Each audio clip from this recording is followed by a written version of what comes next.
Alves dos Santos Felipe, just 21 years old. Last week he realised his childhood dream to become a policeman. This week, on his first day at work, he was killed. Buried next to the family homestead, his mother and father have come each day to mourn, the pain still terribly raw.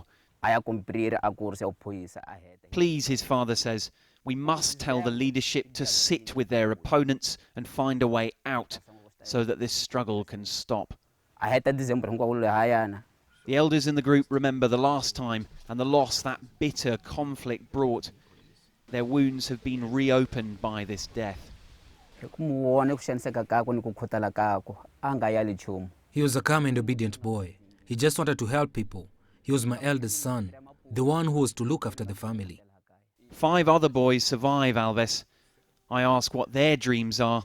To be a policeman, says the youngest, just 5 years old.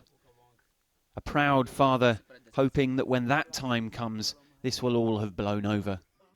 This is the slowly mounting human cost of the tensions here. Each week, police or army officers, Renamo fighters and often civilians are being killed in this conflict. Now, in many parts of the world, that might garner more international attention, but perhaps because of the remoteness of this region, there's actually been very little.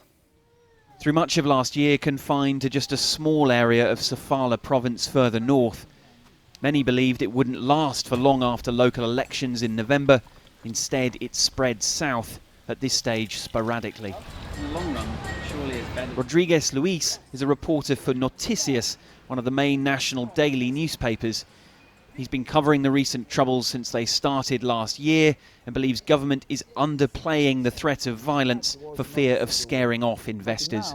I'm saying, and everyone here says that we are facing the civil war because the people didn't forget yet what happened. Millions of people died here in Mozambique, everywhere. But this is not a civil war now. What is it? So you think it is a civil war? You would call it a war now? That war, the civil war, which we faced 20 years ago, it started similarly what is happening now. Scores have died so far, almost incomparable to the suffering of before. But with each death, the window for goodwill narrows. There may be no will for war, but neither is there much desire to talk. Guy Henderson, CCTV in Mozambique's Inhambane province.